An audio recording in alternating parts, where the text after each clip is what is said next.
Hello everyone and welcome to the East Anglia Traditional Music Trust Big Sky Traditions, and this is an episode as part of the Vaughan Williams Folk project where we're documenting the whole thing, and you join me at lovely sunny FolkEast 2023 where I'm with the wonderful project coordinator Nicky Stockman. Hello. And the project manager Alex Bartholomew. Hello. And we're here just to sort of chat about the whole experience really and sort of reflect on it as we're nearing the end of the project. So yeah, we're here at FolkEast. In fact, we're at the EATMT stall, and it's been a very busy weekend, hasn't it? It's been completely manic, but brilliant.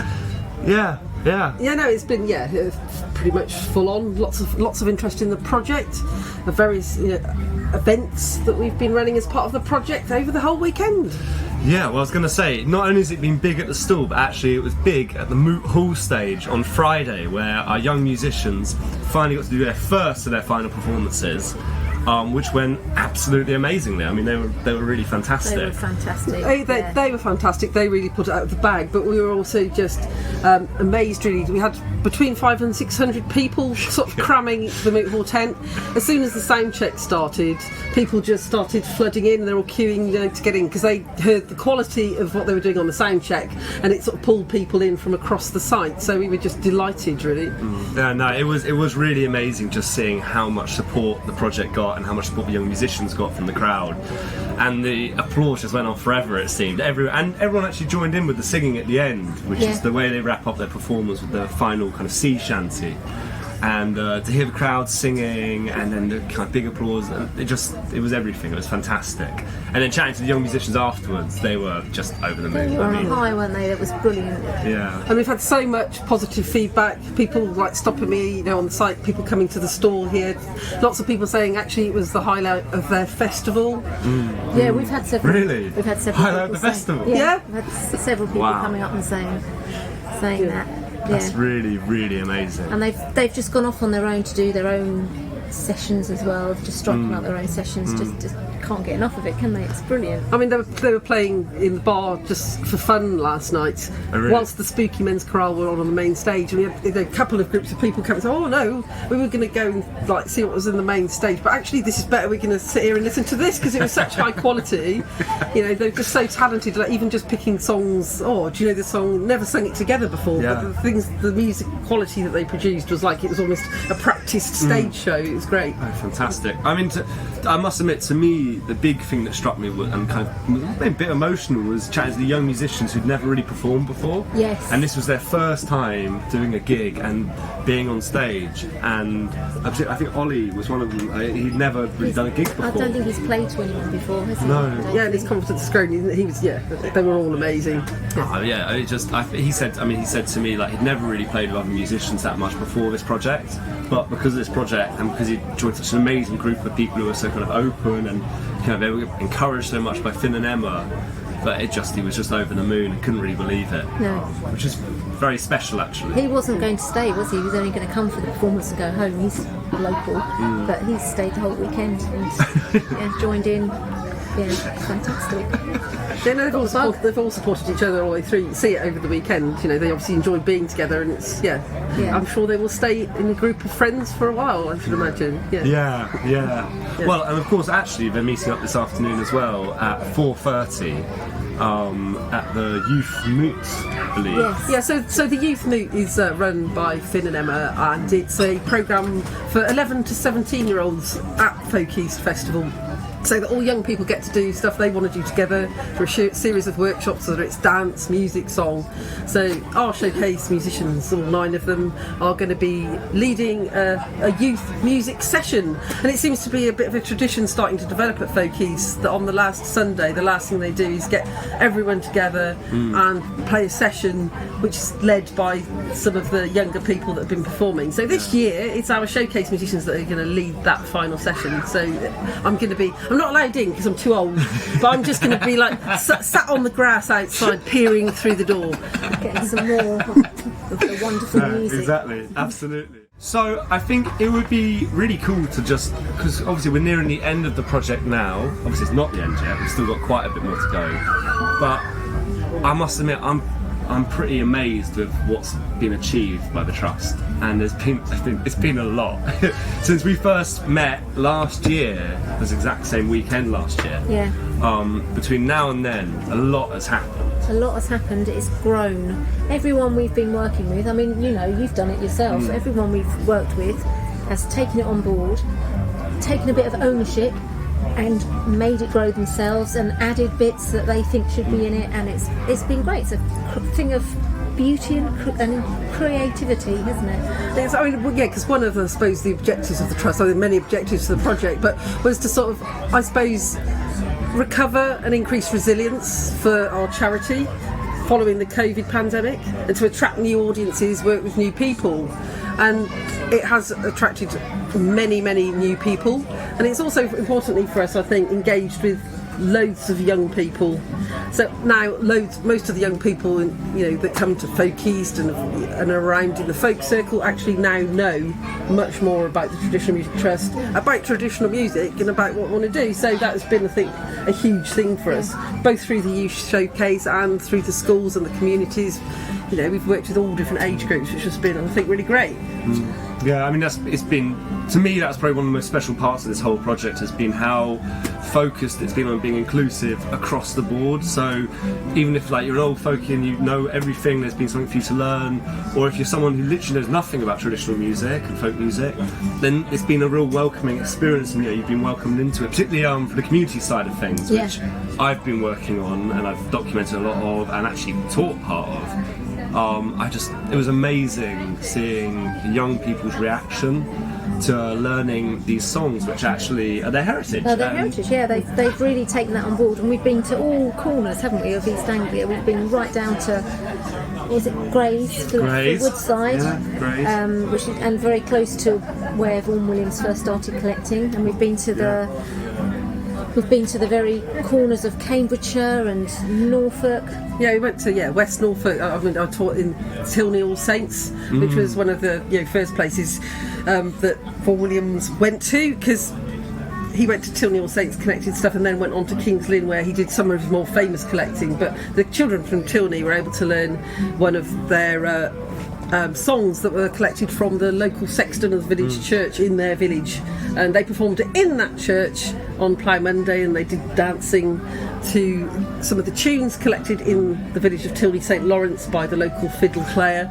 And so that was a whole great experience. And then I also worked with Erin Brown in Cambridgeshire in the village of Littleport, and we took a whole range of Cambridgeshire songs, 2 Cambridgeshire songs, and again they did some country dances to the tunes as well.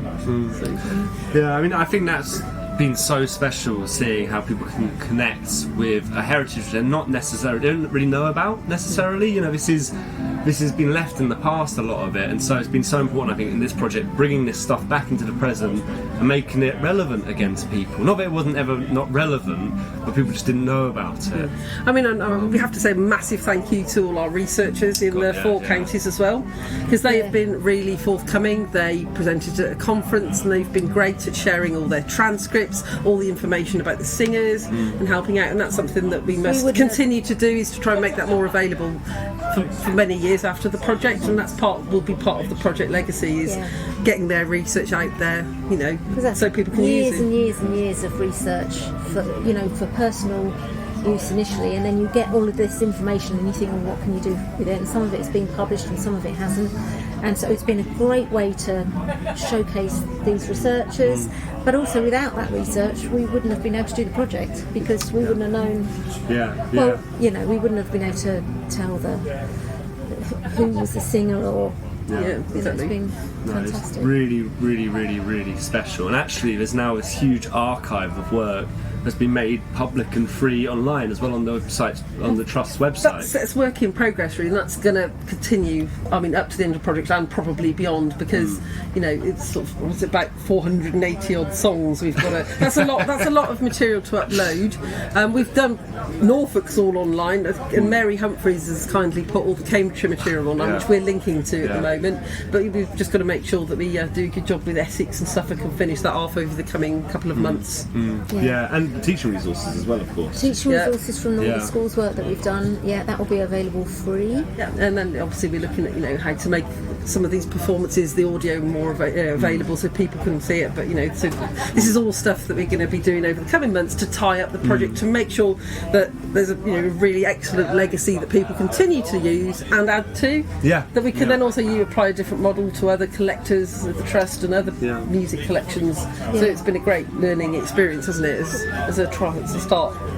We've got a number of volunteers who signed up in February when we put a call out for volunteers generally. We got quite a few people offering to record some of the songs from their own areas. So we've got, in an ideal world, we'd want people singing the tunes from those areas and having those online, either through our website or through their own website. So we've had a couple of bands doing that, and we'll link to their websites. It's just it's been like a great big sharing thing, hasn't it? A big sharing project. So there was obviously been like lots of different ways knowledge has been shared, not only through like schools community projects, but also through conferences that we've been running. So we had Vaughan Williams in the East in November. Yep. And we had the young people's, we had the first youth moot, and then we had. Yeah, we've had the first showcase meeting in February, and then they met again in July to actually put the performance together. And of course, you must remember the project launch. We were due to have the project launch in September, but unfortunately the Monarch died. So we ended up doing the launch in October, which had our Essex researcher Sue Cubbin with her band Potiphar's Apprentices, who did an hour's worth of songs all from Essex. So that's how we kicked the project off. So thanks very much to them, and then carried on into the conference. And at the conference we had wonderful Alex sat next to me, playing with Alan Helsden, who's done so much research in Norfolk, and he arranged some of the tunes from Norfolk. So we were treated to that at the conference as well. And actually, if you want to see that is also on the YouTube, on the Trust's YouTube. If anyone wants to check that out, along with an absolute shed load of material, all from the project. Yeah. But it was a real pleasure hearing you play. I don't often get to hear you play. No, I don't often get a chance to play. Actually, it's very enjoyable. We're too busy running the project. I know. I had this thought when we started the project. Alex and I can get together and play all the tunes, and then all the tunes and that. None of it. We're working 7 days a week, just making everything happen.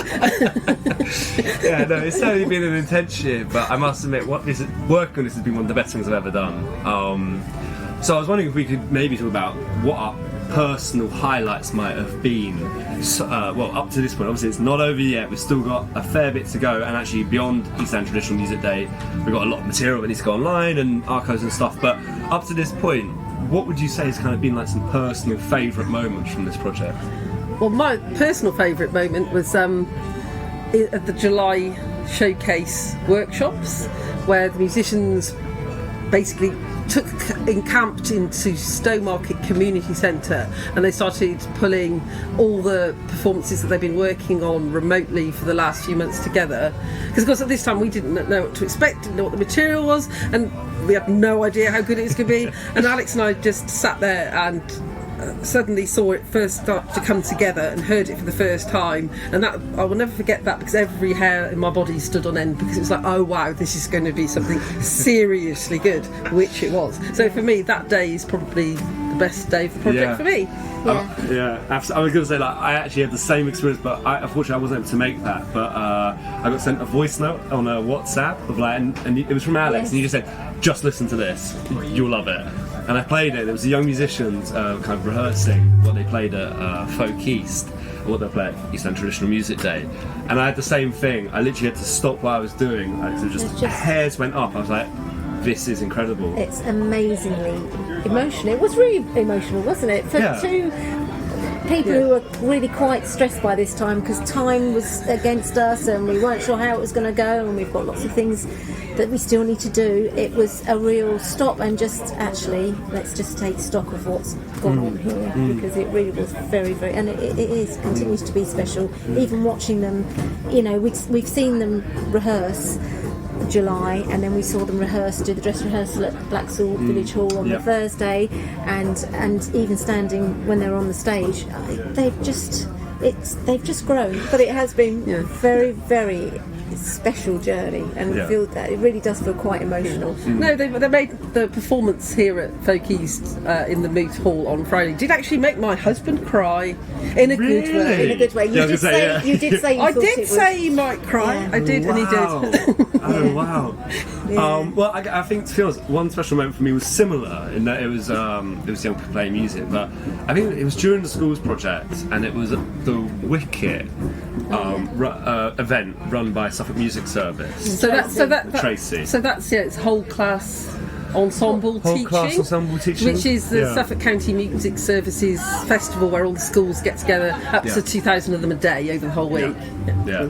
And I mean, this was like hundreds of young people, and they were all together, and then they did this big. I watched them rehearse throughout the day, and it was pretty cool watching them learn this sea shanty, Homeward Bound. But then when they performed it in front of the parents and the adults who turned up, it was just amazing, because it was just all these children were local from Ipswich. These are local Suffolk kids, and they were singing a song that's a local Suffolk song and reviving it. And I just thought, I was filming at the time and I had to really control myself, because it was just, when you hear a huge group of people singing together, it's a very powerful thing, isn't it? Really kind of goes powerful. Through how many of them were there, Jake? It must have been at least 300, maybe, and then maybe more. She did that throughout the week, so that song went to over 2,000 kids from across the whole of Suffolk. Yeah. I mean, she was a star. But Tracy had turned up to our conference. It was the first time we'd met Tracy and come across Tracy, and then we chatted, and she was really enthralled with the idea of the project, and she made that bit work, didn't she? Yeah. And she contacted us. It wasn't in our original plan to have as many schools and communities as we did.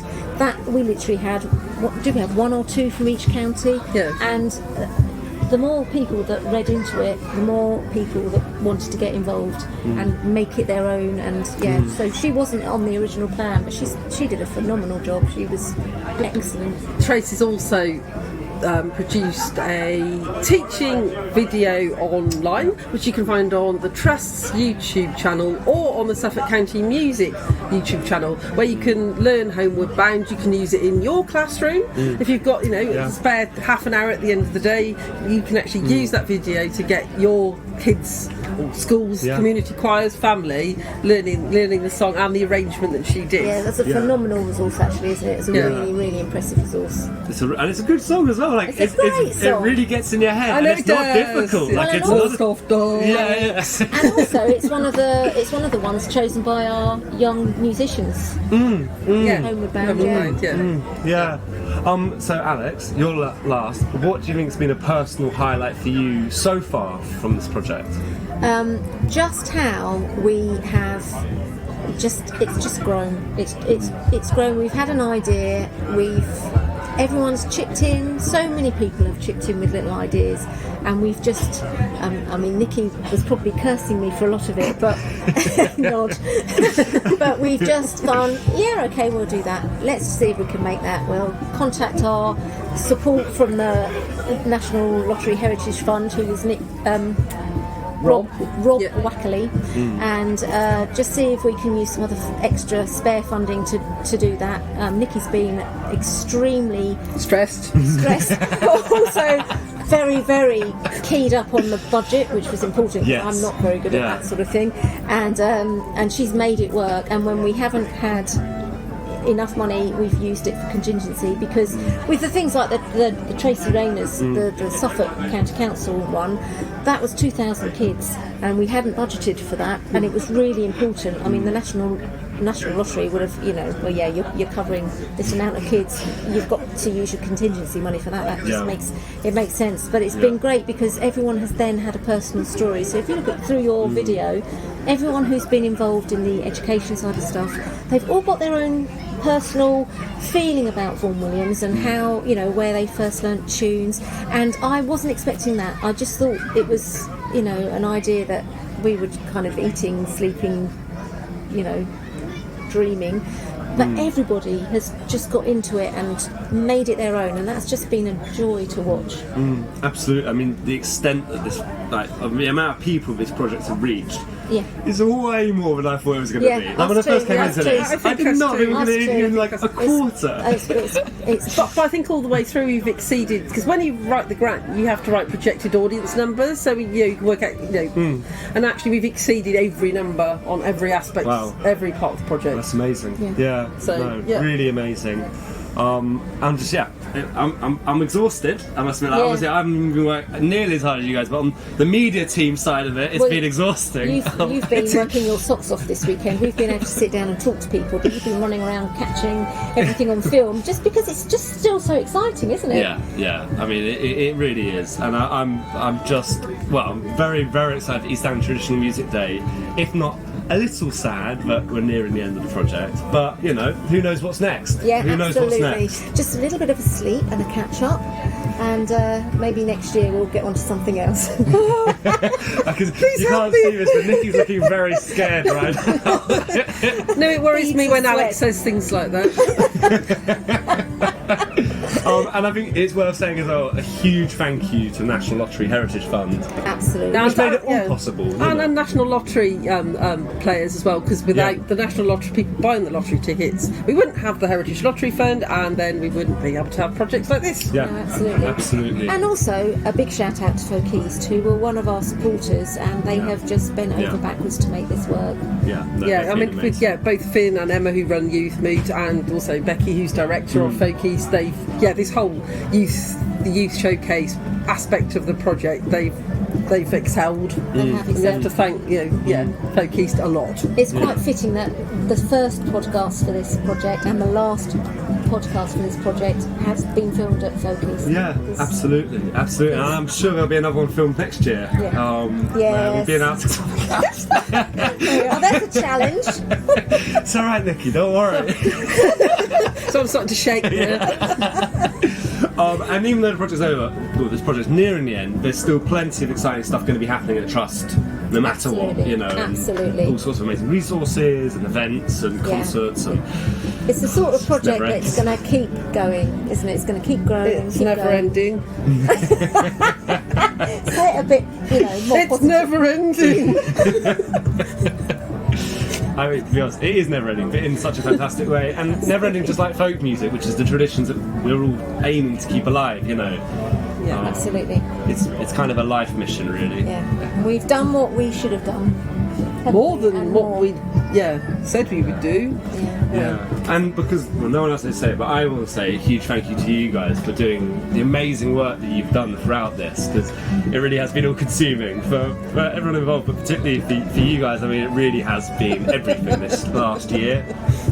So a well-earned break, I imagine, is on the cards, in the winter. We've got to finish getting all the resources online, do the project evaluation, do the final budgets, the final reporting form. But after that, it might be Christmas, and maybe I can have a glass of wine. No, absolutely. Well, thank you so much for sitting down and chatting with me on this beautiful sunny day at FolkEast 2023. And let's talk again soon about what's next. And thank you for walking into the office 18 months ago. I never knew it would end up here. No, I know. I don't think any of us did. No. Bravo.